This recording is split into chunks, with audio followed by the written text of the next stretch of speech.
Me llamo Diego y quiero compartir con ustedes mi nuevo relato de vida.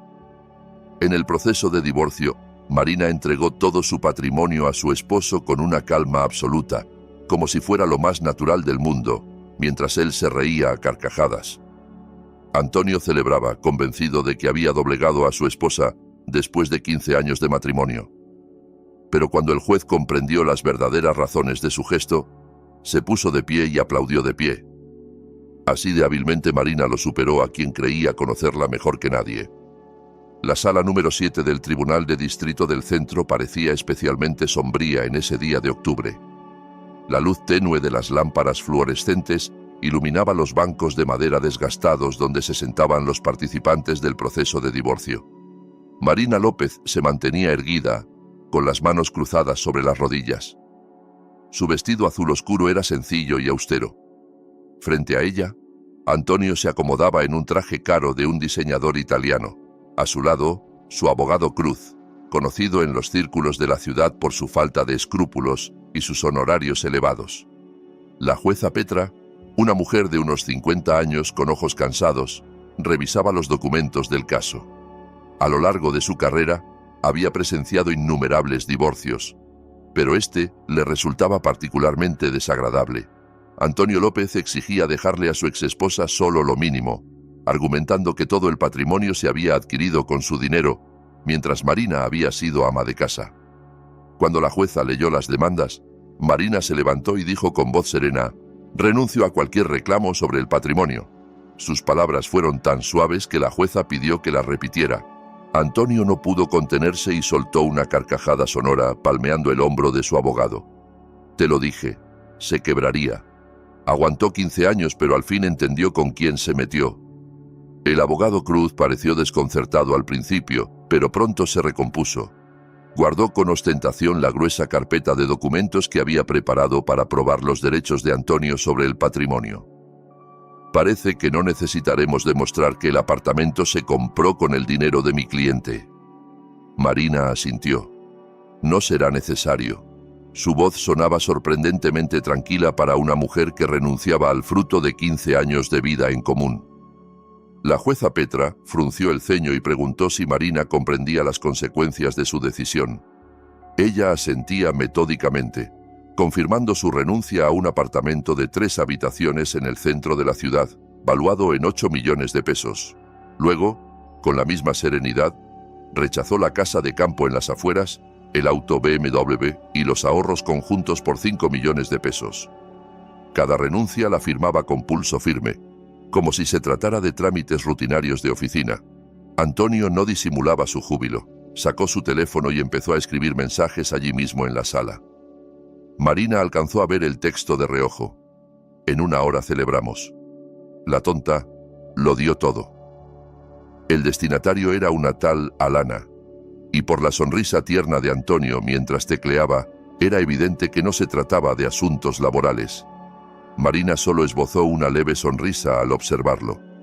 La jueza leyó la sentencia de disolución del matrimonio y la división de bienes. Todo pasaba a manos de Antonio. Marina solo se quedaba con sus pertenencias personales. Una vez concluidas las formalidades, Marina se acercó a su exmarido. «Felicidades, ahora es todo tuyo». Antonio sonrió con arrogancia, ajustándose la corbata. «15 años viviendo a mis expensas. Ya basta. Es hora de que ganes tu propio dinero». El abogado Cruz recogía sus papeles, aún incrédulo por la facilidad de la victoria. Por lo general, estos casos se prolongaban meses, con peritajes y audiencias interminables. Pero esta mujer había cedido todo lo que podía reclamar por ley. Él la observaba de soslayo, intentando descifrar sus motivos. Tal vez estaba exhausta de pelear o temía que salieran a la luz hechos comprometedores. Marina se paró junto a la ventana de la sala, contemplando el cielo gris. Su rostro permanecía impasible, aunque un observador atento podría notar un leve temblor en sus manos. 15 años de matrimonio se habían disuelto en media hora. 15 años en los que había creído, amado, perdonado infidelidades y soportado humillaciones. Ahora todo había terminado. Antonio ya planeaba su velada. Iba a celebrar la victoria en un restaurante lujoso con Alana, su amante, quien llevaba 3 años esperando que se divorciara. Ya no había obstáculos. Tenía el apartamento, la casa de campo, los ahorros. Todo lo hacía sentirse un triunfador. Al salir de la sala, Marina se volvió para mirarlo. Él charlaba animadamente con su abogado, gesticulando y riendo. Ese hombre había sido su esposo, el padre de sus hijos no nacidos, con quien planeaba envejecer. Ahora se regocijaba con su derrota, como un niño con un juguete nuevo. En el pasillo del tribunal, Marina sacó su teléfono y envió un mensaje breve. «Todo listo. Te espero mañana a las 10». Guardó el aparato y se dirigió a la salida. Sus pasos resonaban en el corredor vacío, mientras a sus espaldas aún se oía la risa triunfal de Antonio. Afuera, lloviznaba. Marina levantó el cuello de su abrigo y caminó hacia el metro. No miró atrás al edificio donde acababa de perder todo lo acumulado en años de matrimonio. Pero en sus ojos no había desesperación, solo una extraña determinación, algo similar a la anticipación. El Café Ciudad Vieja estaba justo frente al tribunal, y sus mesas acogedoras solían ser punto de encuentro para abogados y clientes. Marina eligió una junto a la ventana, desde donde se veía el edificio gris donde había terminado su vida anterior. Pidió un café y esperó, consultando el reloj de vez en cuando. A las 2:30, entró un hombre mayor en traje formal, con un maletín de cuero en la mano. El notario Simón Borja Cruz llevaba 30 años en el oficio y había visto de todo. Reconoció a Marina por la foto que le había mostrado su padre y se acercó a la mesa. «Marina López, soy Cruz. Acordamos esta reunión». Ella asintió y señaló la silla libre. El notario se sentó, sacó una carpeta gruesa de su maletín y la colocó entre ellos. Su padre falleció hace una semana de un infarto. Los funerales ya se realizaron. Organicé todo según su testamento. Marina escuchaba sin mostrar emociones. Sus relaciones con su padre habían sido complicadas en los últimos años, y su muerte no la sorprendió. Le dejó una herencia, una cadena de concesionarios de autos premium, 7 en la ciudad y sus alrededores. El valor total de los activos ronda los 100 millones de pesos. Marina tomó los documentos y los hojeó. Cifras, sellos, firmas. Todo parecía oficial e imponente.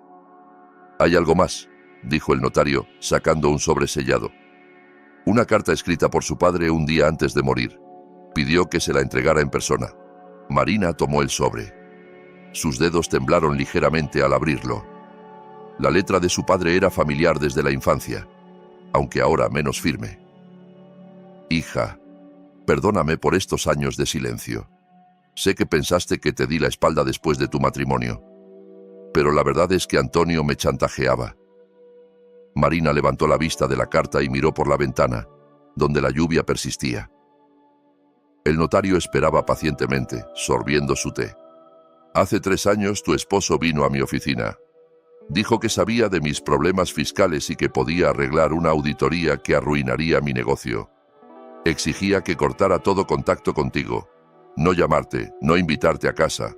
Amenazaba con que, si no obedecía, tú sufrirías las consecuencias junto conmigo». Marina apretó los labios y siguió leyendo. Así que su padre no la había olvidado ni rechazado por voluntad propia. «Fui un cobarde, Marinita. Temí por mi negocio, por los empleados que se quedarían sin trabajo, pero sobre todo por ti, si Antonio cumplía sus amenazas. Ahora que los médicos me han dicho la verdad sobre mi salud, entiendo que debí luchar, debí protegerte de ese hombre». Al final de la carta, su padre pedía perdón y escribía que siempre la había amado. Marina dobló el papel y lo guardó en su bolso. El notario guardó un silencio discreto, dándole tiempo para procesar la información. «Para formalizar la herencia, tomará unos días. Prepararé todos los papeles, solo faltará su firma». Ella asintió. «Bien, pero manténgalo en secreto por ahora». El notario le aseguró confidencialidad y se marchó, dejando a Marina sola con sus pensamientos. Media hora después, entró Vera Nicolás, su mejor amiga desde la universidad. Trabajaba en un banco y siempre se destacaba por su practicidad y habilidad para llegar al fondo de las cosas. «¿Cómo fue el juicio?», preguntó al sentarse frente a ella. Todo según el plan, respondió Marina. Vera sacó una carpeta de su bolso. Entonces mira lo que encontré en las bases de datos del banco. Los extractos bancarios mostraban que 2 años atrás se habían emitido 3 créditos grandes a nombre de Marina en diferentes instituciones. La suma total era de 20 millones de pesos y los fondos se habían transferido a cuentas de varias empresas ligadas al negocio de Antonio. Mira las fechas de las operaciones, señaló Vera. Todos los traslados se hicieron en una semana, muy sospechoso para transacciones comerciales normales. ¿Recuerdas cuando Antonio te pidió firmar papeles para impuestos? Marina hojeaba los extractos recordando aquellos días. Decía que era una formalidad, que como esposa debía ser codeudora en algunas operaciones. Le confiaba y firmaba sin leer. Ahora era claro que la mayoría de las firmas eran falsificadas, pero unas cuantas auténticas las había obtenido Antonio de esa manera. Vera mostró otro documento. Y aquí está el certificado de ingresos que presentó en el banco. Dice que trabajas como diseñadora en su empresa y ganas 100.000 pesos al mes. Marina sonrió con amargura.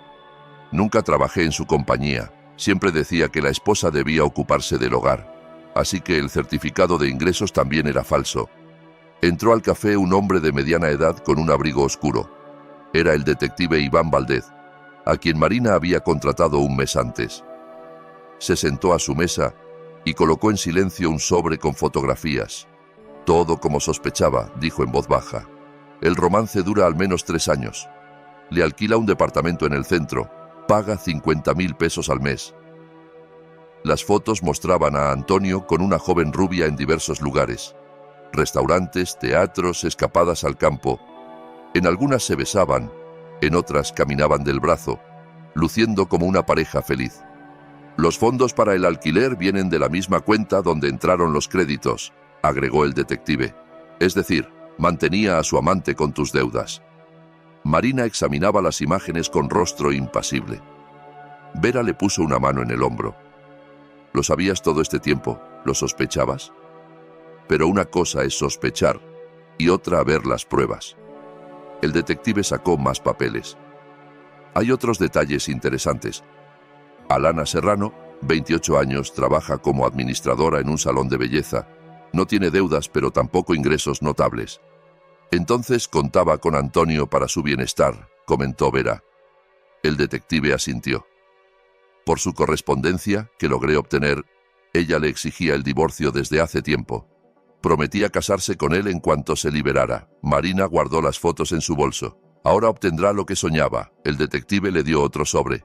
Documentos sobre el estado financiero real del negocio de su esposo. No es tan próspero como aparenta. Adentro había reportes de deudas con proveedores, problemas fiscales, pagos atrasados de renta de oficinas. Su empresa se sostiene solo gracias a los créditos a su nombre. Vera revisó los papeles. Sin esos 20 millones, habría quebrado hace tiempo. El detective confirmó. Exacto. Usó su historial crediticio para salvar su compañía y ahora, cuando hay que pagar, decidió deshacerse de la esposa y pasarle las deudas. Marina escuchaba sin emociones visibles, pero sus manos se cerraron en puños. Hay un detalle más, añadió el detective. Alana no sabe de las deudas. Antonio la convenció de que, después del divorcio, vivirían en lujo, se mudarían a tu apartamento, tal vez comprarían una casa en el campo. Marina sonrió por primera vez en la conversación. Entonces le espera una sorpresa. El detective recogió sus documentos. Si es necesario, testificaré en el juicio. Después de que se fue, las amigas quedaron solas. Vera guardó silencio un rato y luego preguntó: ¿realmente lo planeaste todo con antelación? Marina miró por la ventana, donde caía la tarde. Solo estudié al hombre con quien viví 15 años. Sabía que era codicioso, arrogante y me consideraba tonta. Usé esas cualidades en su contra. ¿Y cómo supiste de la muerte de tu padre? Vera era la única persona en quien Marina confiaba plenamente. Los médicos me alertaron sobre su estado un mes atrás. Él mismo pidió verme y me contó la verdad sobre Antonio. Ahí empecé a recopilar información. Marina terminó su café frío. Mi padre quería ayudarme, pero tenía miedo. Ahora lo hizo póstumamente. Vera negó con la cabeza. Antonio ni imagina lo que le espera. Marina se levantó para irse. Mañana los bancos recibirán notificación del cambio de propietario y pasado mañana la demanda de pago de créditos. Dejó dinero por el café y salió. La justicia a veces llega tarde, pero siempre llega. Pongan like a este video para que YouTube sepa que les interesan estas historias y recomiende más relatos de calidad. El restaurante Metropol era famoso por su cocina exquisita y precios elevados, ideal para celebrar eventos importantes. Antonio reservó una mesa junto a la ventana con vista al teatro principal y llevaba 2 horas disfrutando su victoria. El champán Cristal, a 15.000 pesos la botella, burbujeaba en las copas, mientras Alana, en un vestido nuevo de Valentino, lucía especialmente radiante. Ella era 7 años más joven que Marina, con cabello rubio largo y figura de modelo.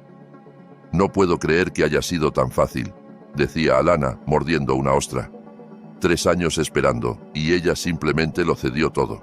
Antonio sonreía con autosuficiencia, cortando su filete de res marmoleado. «Te lo dije, Marina es débil. Vivió 15 años bajo mi ala. Ni siquiera sabe recargar una tarjeta bancaria sin mi ayuda». Levantó su copa.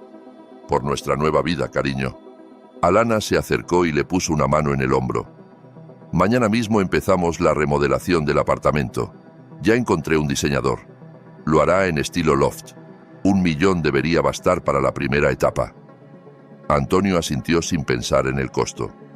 «Haz lo que quieras. Ahora es nuestro hogar». Se imaginaba viviendo con una mujer joven y hermosa en el centro de la ciudad, mientras sus amigos y socios lo envidiaban. «¿Y la casa de campo la vendemos?», preguntó Alana revisando un catálogo de muebles en su teléfono. «No me gusta la vida rural. Mejor compramos un departamento en Miami». Antonio rió. «Claro, la vendemos. Vendemos todo lo innecesario y compramos algo más adecuado para nosotros». Se sentía el rey del mundo, libre al fin de su esposa aburrida y con todo lo que deseaba. El mesero trajo la cuenta de 40.000 pesos. Antonio extendió su tarjeta de crédito sin mirarla. «Hoy es un día especial», le explicó a Alana. «No todos los días te divorcias y ganas millones». Salieron del restaurante del Brazo, planeando pasar la noche en el departamento de los patriarcas que Antonio alquilaba para Alana. La mañana empezó con una llamada estridente a las 6:30. Antonio, adormilado, alcanzó el teléfono sin reconocer el número. «¿Antonio López?», preguntó una voz femenina oficial. «Somos del departamento de cobranza de Alfa Banco. Tiene una deuda vencida por 7 millones de pesos. Se requiere pago inmediato». Antonio se sentó en la cama, despierto del todo. «¿Qué crédito?». Se equivocaron de número. «El crédito está a nombre de Marina López, pero según la sentencia de divorcio, todas las obligaciones pasan a usted», explicó la empleada con paciencia. Antonio sintió un escalofrío. «Debe ser un error. No sé nada de créditos de mi esposa». La mujer continuó imperturbable. «Los documentos se enviarán a su domicilio. Le sugerimos consultar a un abogado». Antes de que Antonio digiriera la primera llamada, sonó otra. Esta vez de VTB, con una demanda similar. 8 millones en deuda vencida. La tercera fue de Sberbank. Otros 5 millones. Alana despertó con sus conversaciones a gritos. «¿Qué pasa, amor?». Antonio paseaba nervioso por la habitación en ropa interior. «Un lío con los bancos. Lo resolveré ahora». A las 9 de la mañana, Antonio estaba en la oficina de su abogado Pablo Mendoza. El hombre mayor, con barba gris, estudiaba los documentos que Antonio había recibido por fax de los bancos. «La situación es complicada», dijo al fin. Según el artículo 323 del Código Civil, al transferirse la propiedad a un nuevo dueño, también pasan las obligaciones asociadas. Antonio no entendía los tecnicismos. Mendoza se quitó los lentes y los limpió. En simple, al aceptar el patrimonio de Marina, aceptó automáticamente sus deudas. Los bancos pueden exigirle el pago. Antonio palideció. «Pero yo no sabía de los créditos». El abogado negó con la cabeza. «Eso no lo exime. Debía investigar las obligaciones antes de aceptar». 20 millones de deuda más intereses por mora, murmuraba Antonio calculando. Ya son más de 25 millones. Mendoza asintió. Y los intereses siguen acumulándose diariamente. Los bancos pueden embargar su patrimonio. Antonio se tomó la cabeza. El apartamento vale 8 millones, la casa de campo 3, el auto 1,5 millones. Ni con los ahorros alcanza para cubrir las deudas. El abogado extendió las manos. Temo que está en un aprieto grave. Le recomiendo negociar una reestructuración con los bancos de inmediato. Antonio salió corriendo de la oficina sin despedirse. Su mundo se desmoronaba minuto a minuto. Ayer era un vencedor. Hoy, un deudor con 25 millones pendientes. Marina alquilaba un pequeño departamento de una habitación en un barrio residencial, amueblado modestamente con piezas de IKEA. Cuando tocaron la puerta, ya sabía quién era. Antonio irrumpió sin esperar invitación. «¿Qué hiciste?», gritó. Su rostro estaba rojo de ira. La corbata suelta, el cabello desordenado.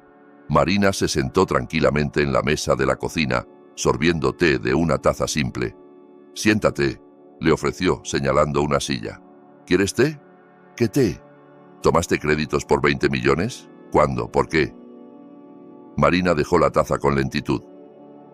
«Yo no tomé ningún crédito. Fuiste tú quien usó mis documentos». Su voz era sorprendentemente equilibrada para esa charla. «Sabías de esas deudas», vociferaba Antonio. «Me cediste el patrimonio a propósito para endosarme la responsabilidad». Marina asintió. «Lo sabía y te advertí que fueras cuidadoso con los papeles. Recuerda, en el juicio dije, estudia todo lo que firmas». Antonio se dio cuenta de que había caído en la trampa. «Lo planeaste todo».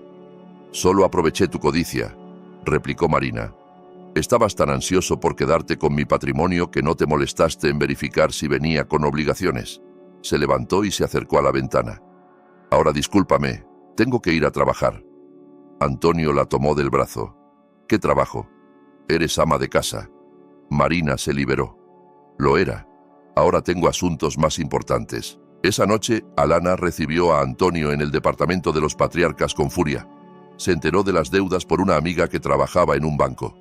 «Me engañaste», gritaba, lanzándole una bolsa cara que él le había regalado en su cumpleaños. «Decías que eras rico, que viviríamos como reyes, ¿y ahora qué?». La bolsa lo golpeó en el pecho y cayó al suelo. «Alana, escúchame.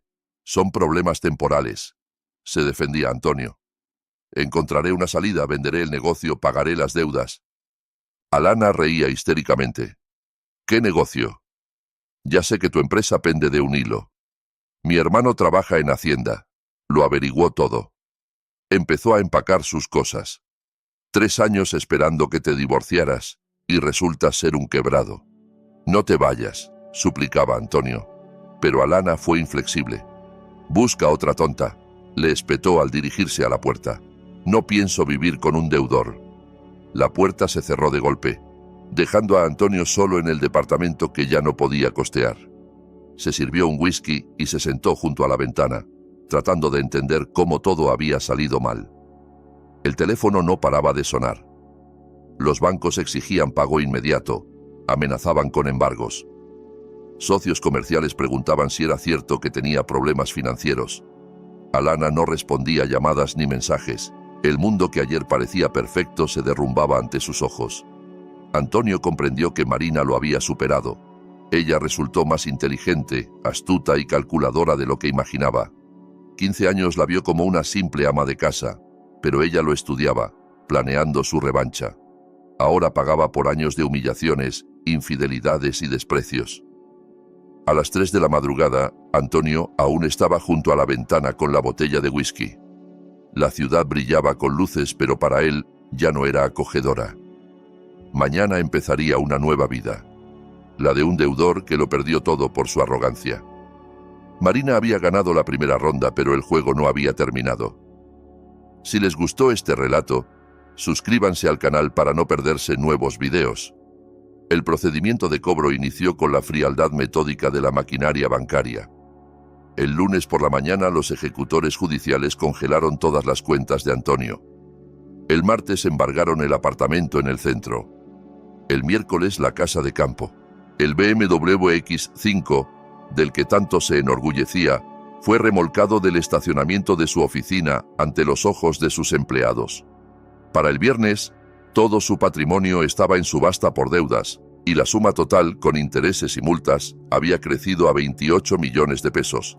Antonio se sentó en su oficina, que pronto también embargarían, y llamó frenéticamente a posibles compradores de su negocio.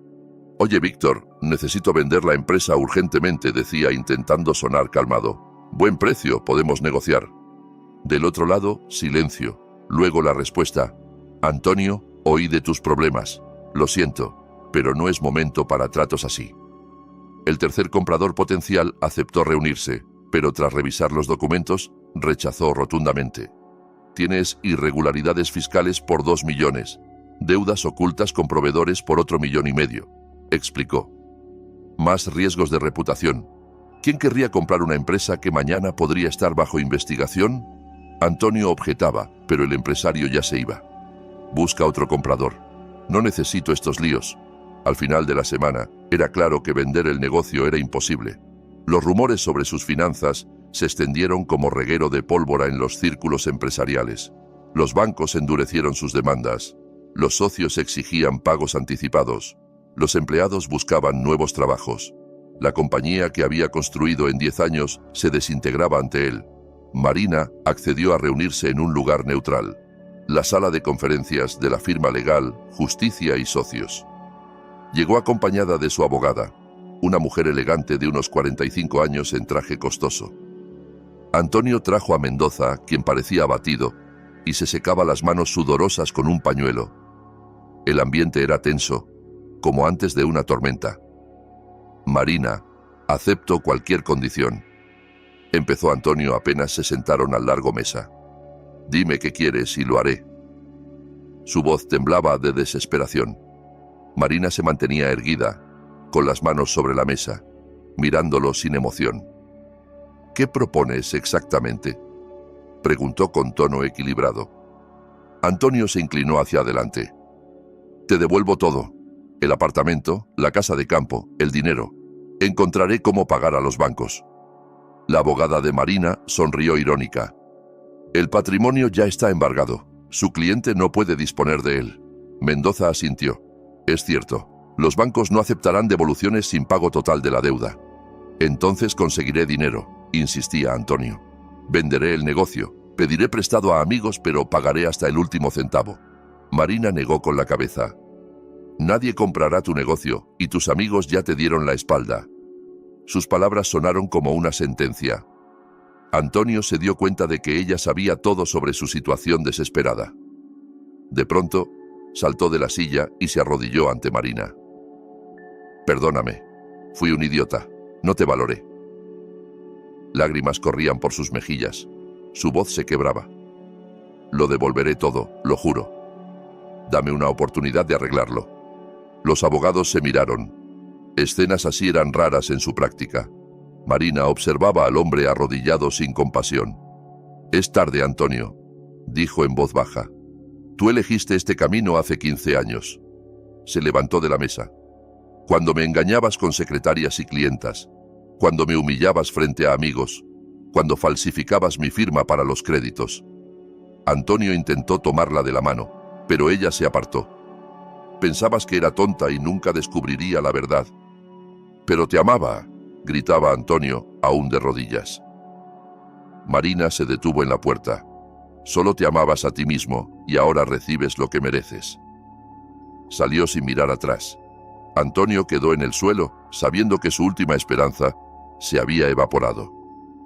Al día siguiente, 2 hombres en trajes formales llegaron a la oficina de Antonio.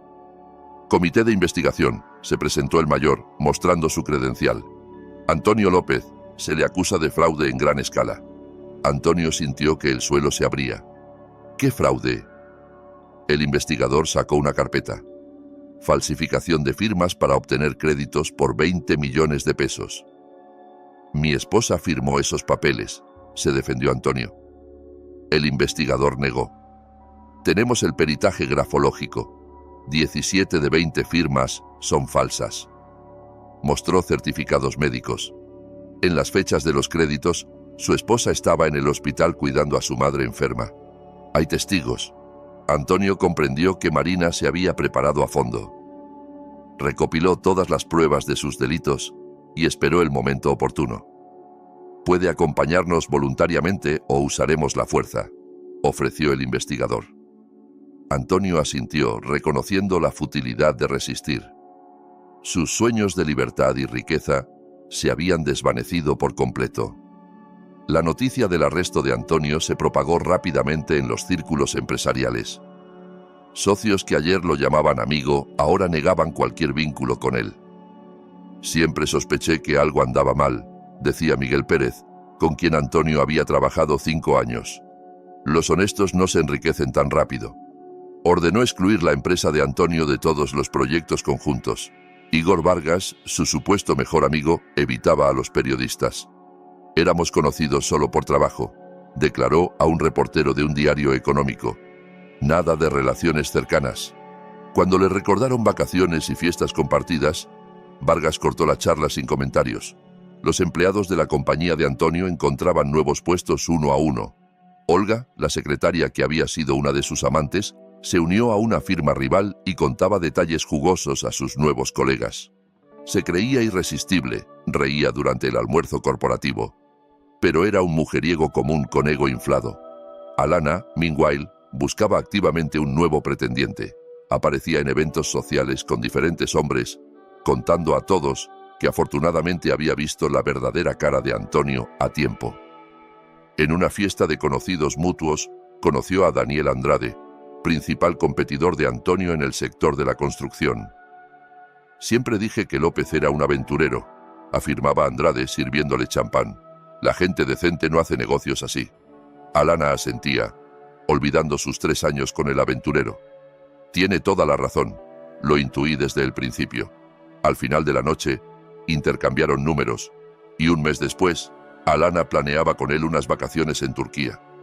Antonio estaba en el centro de detención preventiva, intentando comprender cómo todo había fallado. Hace un mes era un empresario exitoso con una amante joven y planes de futuro próspero. Ahora era acusado en un caso penal, había perdido todo su patrimonio y estaba completamente solo. La celda era estrecha, la cama dura, y sus compañeros de celda no invitaban a la amistad.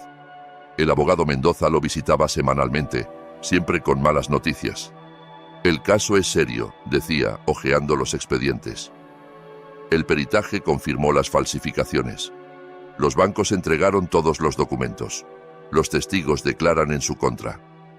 Antonio preguntaba por una posible negociación con la fiscalía, pero Mendoza negaba. «El daño es demasiado grande. No cederán». Marina lo visitó solo una vez, 2 meses después del arresto. Se sentó en la sala de visitas con un vestido negro simple, sin joyas ni maquillaje. Antonio entró en uniforme de preso, demacrado y envejecido. «¿Por qué viniste?», preguntó al sentarse frente a ella. «A ver el resultado de tu obra». Marina negó con la cabeza. «Vine a decirte que te perdono». «¿Me perdonas?». Antonio no esperaba eso. «¿Después de todo lo que me hiciste?». Marina lo miró a los ojos. «No hice nada malo. Solo permití que enfrentaras las consecuencias de tus actos». Se levantó para irse. «15 años me engañaste. Ahora es tiempo de pagar la cuenta». Antonio gritó tras ella. «Destruiste mi vida». Marina se volvió en la puerta. «No, Antonio, tú destruiste tu vida. Yo solo dejé de impedírtelo». Esa fue su última encuentro. Antonio quedó en la celda, entendiendo que la mujer a la que consideraba débil y dependiente era más fuerte que él. La sala número 12 del Tribunal de Distrito Central estaba abarrotada de periodistas y curiosos. El caso de fraude de Antonio López atraía atención mediática como un ejemplo vívido de drama familiar con maquinaciones financieras. Marina se sentó en la primera fila, vestida con un traje gris estricto, el cabello recogido en un moño pulcro. Parecía calmada y concentrada, tomando notas ocasionales en un cuaderno. Cuando la jueza Iván llamó a declarar, Marina se levantó y caminó con seguridad al estrado. «Cuéntenos sobre su relación con el acusado», pidió la jueza.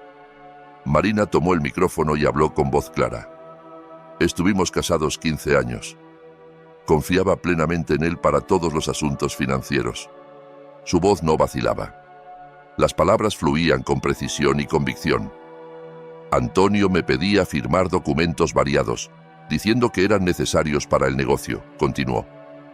Explicaba que eran formalidades fiscales, que como esposa debía ser codeudora en algunas transacciones. Miró a Antonio, quien estaba en el banquillo con expresión sombría. Firmaba sin leer el contenido. Confiaba en el hombre con quien había vivido tanto tiempo. El fiscal preguntó para aclarar: ¿sabía usted que se emitían créditos a su nombre? Marina negó. Lo descubrí solo después del divorcio, cuando los bancos exigieron el pago. Sacó certificados médicos de su bolso. En las fechas de la mayoría de los créditos estaba en el hospital cuidando a mi madre gravemente enferma. Tengo documentos que lo prueban. El abogado de Antonio, un joven ambicioso llamado Pérez, intentó desacreditarla. ¿No le parece que su conducta en el divorcio fue demasiado calculadora?, preguntó con sonrisa sarcástica. Una mujer que cede todo su patrimonio parece sospechosa. Marina sostuvo su mirada con calma. Cedí el patrimonio porque sabía de las obligaciones ligadas. Pero entendía que las deudas pasarían a su esposo con los bienes, insistió el abogado. Marina asintió. Sí, y lo consideraba justo, ya que él emitió esos créditos usando mis documentos sin mi conocimiento. Pérez intentó otra pregunta capciosa, pero Marina sacó una carpeta gruesa con registros médicos. Aquí está el informe de mi hospitalización hace 3 años por depresión severa, dijo, entregándolo a la jueza. El silencio invadió la sala. Marina prosiguió con voz firme. La causa fue un aborto espontáneo en el 7º mes. Los médicos dijeron que se debió a estrés extremo, provocado por enterarme de otra infidelidad de mi esposo. El abogado Pérez se desconcertó, no anticipando ese giro. Marina continuó. Perdí a mi hijo por su incapacidad de ser fiel, y luego supe que falsificaba mi firma para créditos. Lágrimas asomaron en sus ojos, pero su voz se mantuvo sólida. ¿Quién es la verdadera víctima aquí? El siguiente testigo fue Sergio Morales, gerente senior de Alfa Banco, quien manejó las solicitudes de crédito de Marina. Antonio López vino en persona, relató, revisando papeles. Traía las solicitudes con firmas de su esposa, aseguraba que ella estaba al tanto. El banquero señaló una firma. Apuraba el trámite, decía que la operación urgía.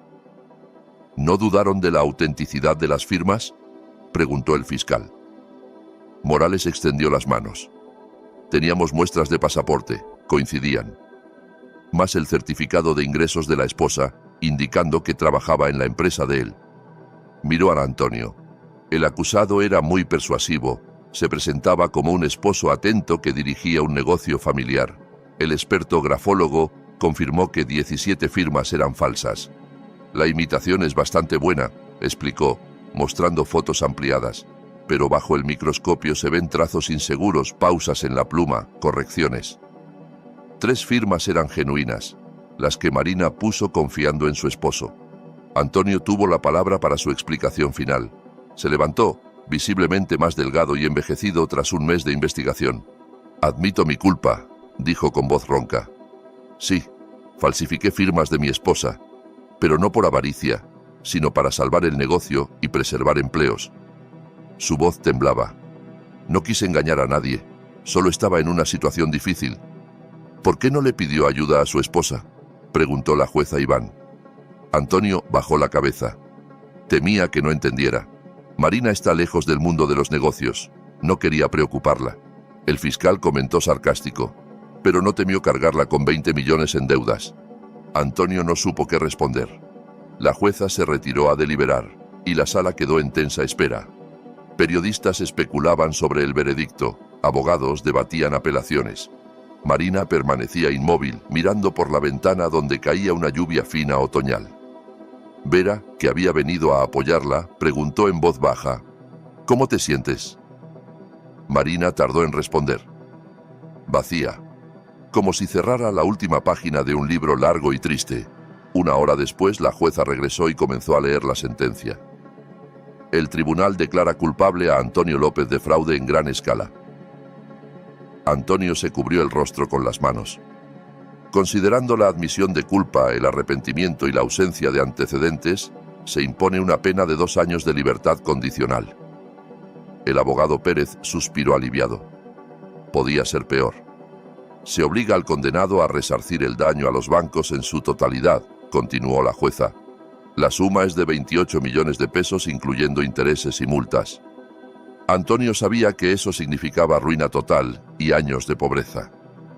Todo su patrimonio ya se había vendido por deudas, pero no cubría ni la mitad.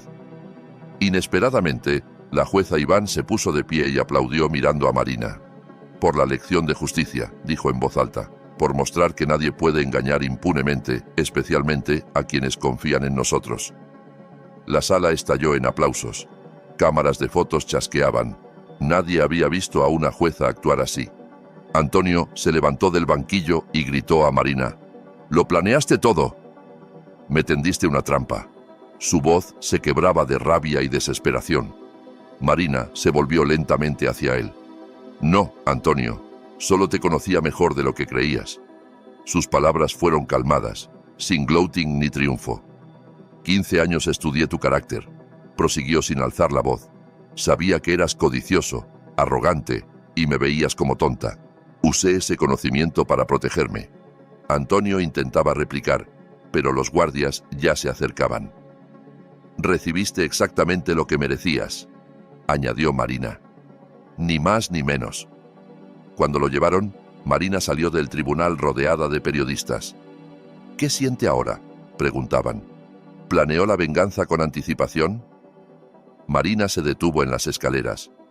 No planeé venganza. Solo me defendí de quien traicionó mi confianza. La lluvia arreciaba y abrió su paraguas. La justicia triunfó, insistió un reportero. Marina miró al cielo gris. La justicia es relativa, pero todos debemos responder por nuestros actos. Se dirigió al auto donde la esperaba Vera. Ahora puedo empezar una nueva vida, le dijo a su amiga al subir, sin mentiras ni traiciones. Antonio quedó en la sala con su abogado, discutiendo opciones de apelación, pero ambos sabían que las chances eran mínimas. Las pruebas eran irrefutables. 2 años condicionales no es lo peor, consolaba Pérez. Podían darte prisión efectiva. Antonio asentía, pero sus pensamientos vagaban. Reflexionaba sobre cómo una mujer inteligente lo había vencido usando sus propios vicios contra él. Les recomiendo escuchar estos 2 relatos que ven en la pantalla. Estoy seguro de que les gustarán. Y en los comentarios de este video encontrarán un enlace a una selección de los mejores relatos de todo Internet. Gracias por ver. La oficina de la cadena de concesionarios Auto Premium estaba en un centro de negocios moderno en la avenida principal. Marina subió al piso 23 y se detuvo ante la puerta con la placa de director general. Habían pasado 3 meses desde el juicio y hoy entraba oficialmente en posesión de su herencia. El notario Cruz ya la esperaba en el amplio despacho con ventanas panorámicas que daban a toda la ciudad. Los últimos documentos para firmar, dijo, extendiendo los papeles sobre la mesa de roble macizo. Después, será la dueña absoluta de la compañía. Marina tomó la pluma y firmó, recordando cómo antes rubricaba sin leer. Ahora escudriñaba cada línea, cada cláusula. Nadie más abusaría de su confianza. Tras la pared de vidrio, los empleados se reunían. Gerentes, contadores, mecánicos. Esperaban con curiosidad y algo de ansiedad conocer a la nueva jefa. Muchos recordaban a su padre, Víctor López, como un jefe justo pero exigente. Cuando Marina salió ante ellos, se hizo silencio. «Me llamo Marina López», comenzó, dirigiéndose al grupo. «Soy hija de Víctor y su nueva directora general». Su voz sonaba segura, sin titubeos. «Sé que muchos preocupan por el futuro de la empresa. Les aseguro que no habrá cambios drásticos. Seguiremos trabajando con la misma honestidad y profesionalismo que en tiempos de mi padre». El mecánico jefe Sergio Iván, con 15 años en la compañía, fue el primero en aplaudir. Los demás se unieron. Marina sonrió sinceramente por primera vez en meses. «Tengo planes de expansión», añadió. «Pero lo discutiremos en la reunión general de mañana. Hoy solo conozcámonos». Un mes después, Marina se sentía como pez en el agua en el sillón directivo.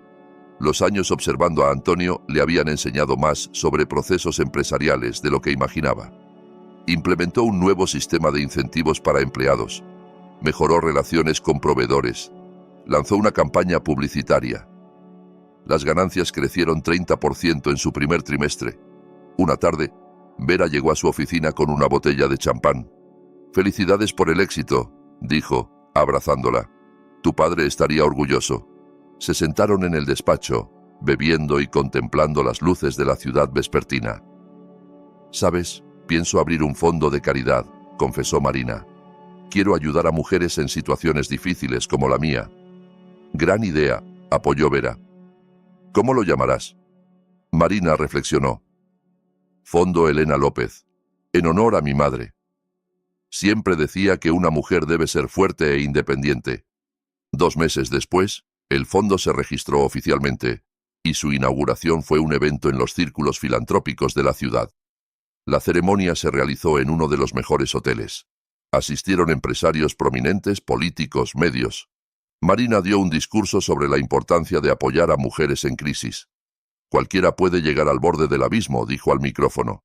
«Es vital saber que hay un lugar donde te ayuden, te sostengan, te den una oportunidad de recomenzar». Vera estaba en la primera fila, conteniendo lágrimas de orgullo. Tras la parte oficial, se abrazaron tras bambalinas. «Has cambiado», dijo Vera.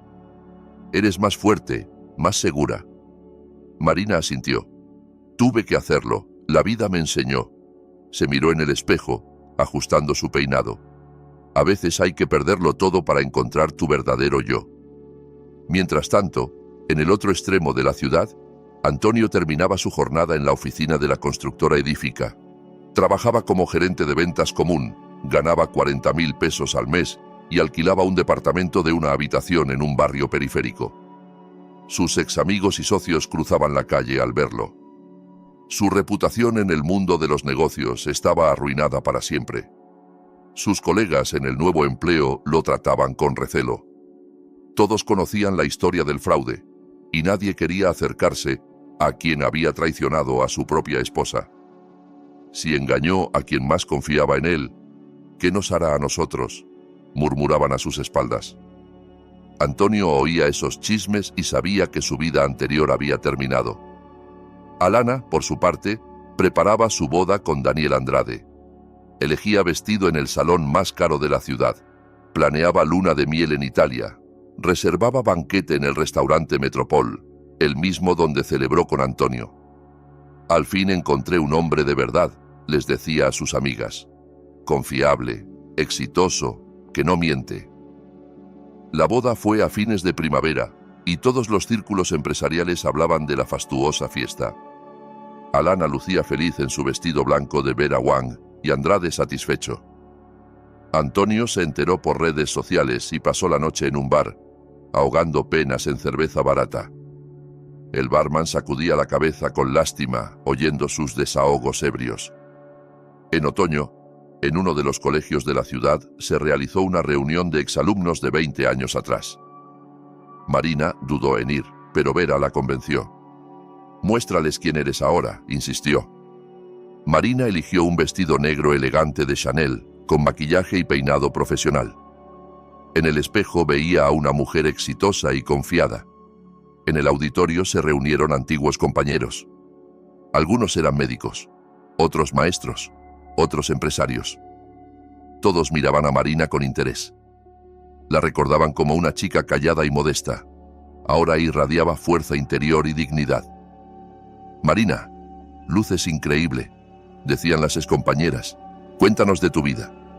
Se acercó a Alejandro Vargas, quien en la escuela compartía banca con ella.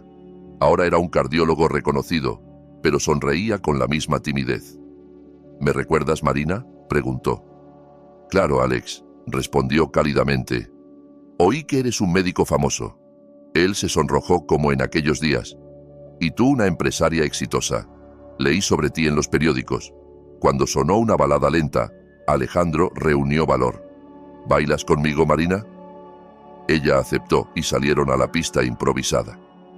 «Sabes, siempre estuve enamorado de ti», confesó mientras giraban al ritmo de la vieja melodía. «Incluso ahora, después de 20 años». Marina sonrió. «¿Por qué no lo dijiste entonces?». Él se encogió de hombros. Tenía miedo. Parecías inalcanzable. «¿Y ahora?».